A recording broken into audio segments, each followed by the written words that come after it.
गौतम अदानी आणि अदानी समूहाला मोठा दिलासा मिळालेला आहे।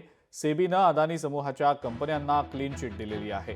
या संदर्भात सेबीनं आदेश देताना सांगितलंय की अदानी समूहाच्या कंपन्या आणि त्यांच्याशी संबंधित व्यक्तींविरोधात केलेल्या व्यापक चौकशीमध्ये नियमांचं कोणतंही उल्लंघन झालेलं आढळलेलं नाही आणि म्हणूनच पुढील निर्देश न देता हा खटला बंद केला जात असून American short selling firm Hindenburg रिसर्चनं अदानी समूहाच्या कंपन्यांविरोधात अनेक गंभीर आरोप केले होते। सेबीनं हिंडनबर्ग रिसर्चनं अदानी समूहावर केलेल्या स्टॉक मॅनिप्युलेशनचे सगळे आरोप फेटाळून लावले। सेबीनं अदानी ग्रुपच्या अनेक कंपन्यांविरोधात चौकशी सुरू केलेली होती। जानेवारी 2023 मध्ये हिंडनबर्ग रिसर्चनं केलेल्या आरोपांनंतर सेबीनं अदानी ग्रुपच्या कंपन्यांची म्हणजेच अदानी एंटरप्राइजेस, अदानी पॉवर आणि Adani ports and special economic झोनची चौकशी सुरू केली होती। ग्रुपचे अध्यक्ष गौतम अदानी, राजेश अदानी आणि जुगेशिंदर सिंग यांच्या विरुद्ध ही चौकशी सुरू करण्यात आली होती।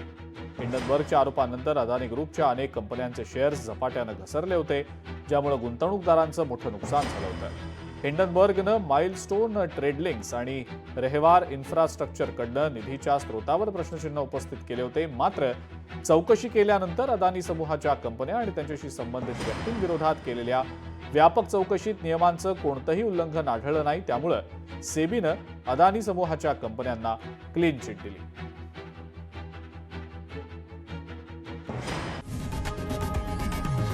लोकशाही मराठी ऐका, पहा, जागरूक रहा।